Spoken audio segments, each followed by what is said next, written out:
everybody dancing!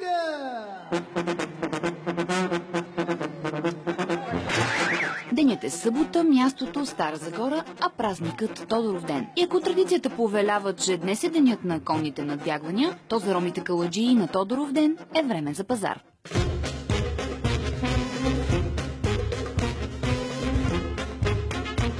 Наред с кюфтета и захарен памук, тук се продават и булки. Затова младите са облечени с най-красивите си дрехи, а възрастните гледат да изберат най-добрият зет и най-красивата снаха. Но освен любов, тук трябват и пари.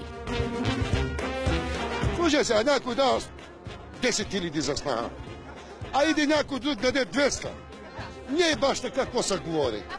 Значи младите пак трябва да се разбират. Да се обичат пак младите. Аз цяла година работя, имам 6 момчета. Откъде да ги взема аз тия пари? Даваш му там 1500-2000 лева, ядат ги, пият ги сватанаците, булката, айде. Сега парите, ако се взема 500-1000 лева, се дават на младите сватба да правим.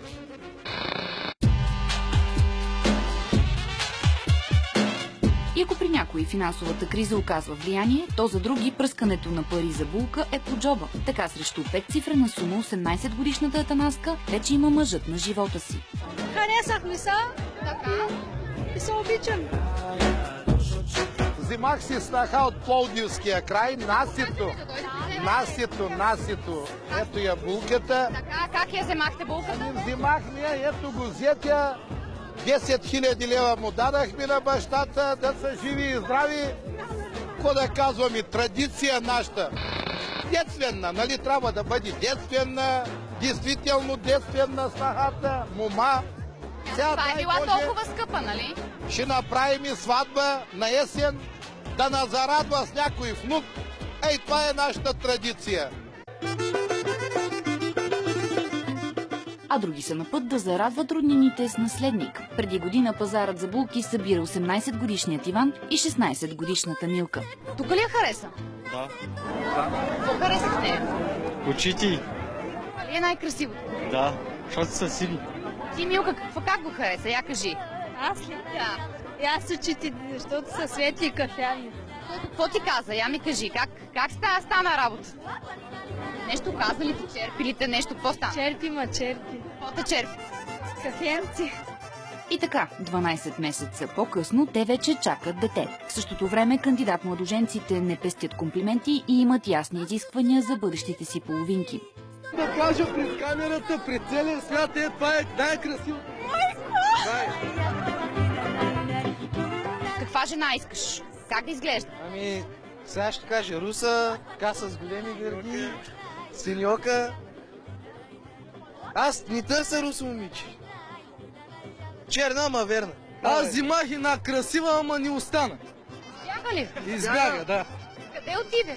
Отиди на друг мъж. Верно ли? Сега, ако те хареса тебе някой, какво става? Няма как да Ами, ще ме искат от майка ми и баща ми и тя, ако им разрешат да дойдат вкъщи, ще дойдат на ме искат. Предишната не се разбрахме, защото тяхните дойдоха и ga взеха. Само глобата плати ми 2 лева и тя се ожени друга. Чакай, глоба за какво?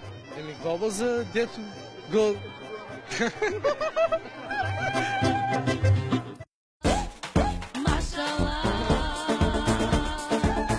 А голяма част от калайджиите признават, че купуването на булки остава в историята. Важното е младите да се обичат. За едно ядене, за едно пиене ще се я дам, ще правим сватба и това е. Важното е да се обичат. Да. Ще търкам един билет, ако се падне, ще ожена, ако не здрави да. Това е внучето на малкия син, като порасне, ще му вземе мине една снаха тогава, жената живей, да е красива и хубава и от възможно семейство да бъде. Да капарираме. Дойдохме още днес да капарираме за това. Обичате ли се? Да. Аз съм младоженник. Си булка. И така, в светът на калайджиите любовта е на път да измести парите. Въпреки това те са категорични, че пишните сватби и безкрайните танци ще останат за винаги.